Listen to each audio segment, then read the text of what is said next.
What's up guys, today I'm going to do a step-by-step wash. It's everything I use. So, first bucket is our wheel bucket. We've got a sponge, a couple of brushes, some wheel detergent. Second thing I use is a secondary bucket. Now this is just purely a wash bucket for the actual car itself, not for the wheels. In there I've got just some Elf Juice Wax Wash from Bowden's. I normally use Wax and Wash, but that stuff smells nice at the moment, so I'm using that. Paired with the Christmas Wash Mitt. And then also we have our snow foam. Now I normally use a Bowden snow foam Canon, but I've recently changed pressure washer, and I don't have the new attachment for that, so I'm just going to use the factory one it comes with. And I'm using Snow Job, and I'm just using this track wash for my rims because it doesn't really need to be that good anyway. So first step you want to do is, before anything else, is your wheels first.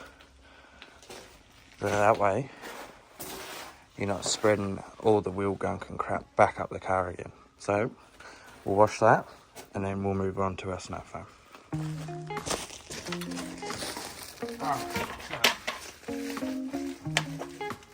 Grab your big wheel brush. Like this stuff.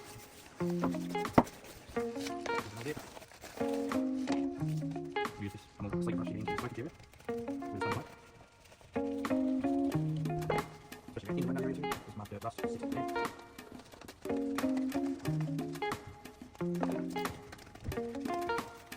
Anything else, like?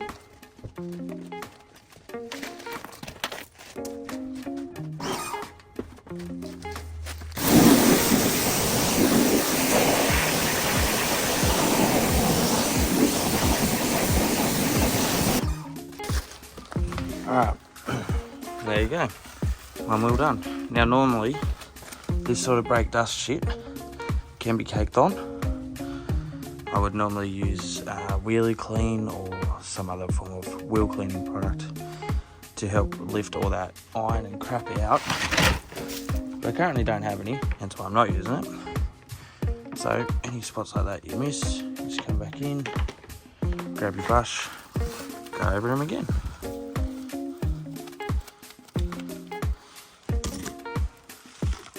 Now, you will have this problem with every single wheel. Some cars are going to be worse than others, because what it actually is all the brake dust and iron from the road sits on it and eats into it. Typically, your Euro cars, such as BMWs and Volkswagens, are going to be a lot worse. Also, I found front-wheel drive cars are also pretty bad for it.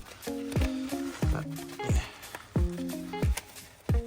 And if it is too badly stained, and you know, if you don't have the right products, you won't really get it off, so you just kind of create more work for yourself. But there is nothing wrong with getting in there and trying anyway.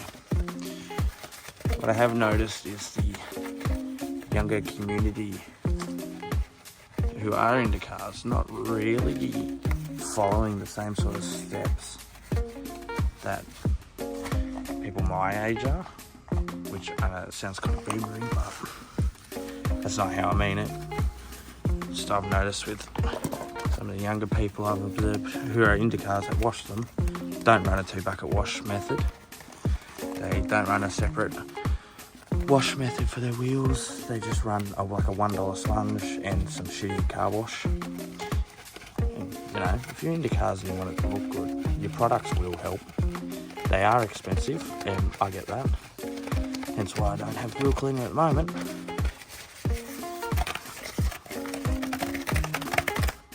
Lovely.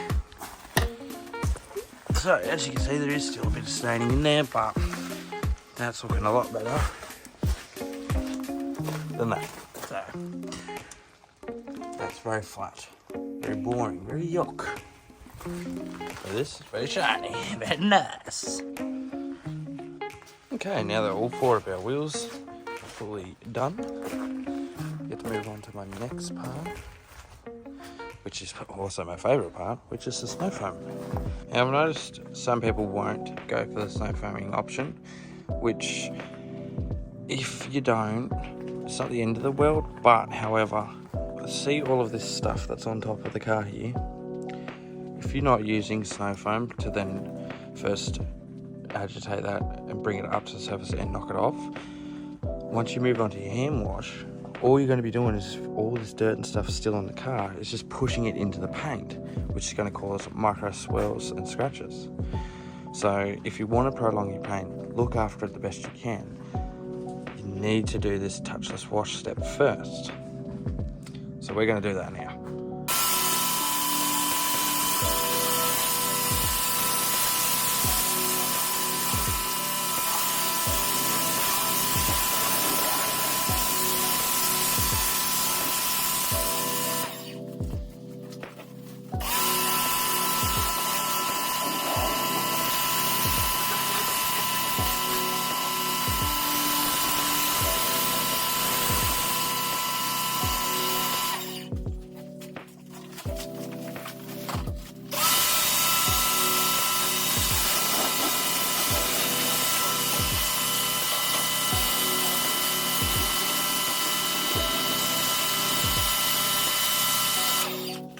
So, now that the snow foam's on, we're going to let it dwell and lift all the stuff off the surface and let it run down the car for about 3 or 5 minutes. Now, the reason that Bowden's and other brands' snow foam cannons are good is because it actually froze up a lot more than this. This is just the generic gurney one, hence why it's not really spectacular on the foam side of things, but yeah, if you use a Bowden's one or something like that, it basically change the whole colour of the car to the foam. So yeah, we're going to let that dwell. Another thing to remember too, when working with any products, any chemicals, if your car is in direct sunlight, do not let it dry, especially if it's a darker colour such as like black or something like that, because you can see chemical burn on the paint. So if it is in patches of sun like this one, keep an eye on it, and if it looks like it's starting to dry out, start washing it.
Alright, so when you come into your wash section, what you want to have is this. Now this is called a grit guard. So basically what this does is stops any of the crap that sinks to the bottom of your bucket from washing your car coming back up and touching the meat. Because if you do that, you're just going to spread scratches and crap back into your paint again. Alright, so now that we've got all of that pre-wash off, we're going to go into a hand wash. And you want to work in panels at a time, typically.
extremely cockeyed and not at all. Because I'm planning on entering round 4, so I've got to get that sorted out. Got to get a new motor mount chucked in as well, and then just a tidy up. Not sure if we'll keep the XR front end or perhaps go back to an XT. I do have another bar line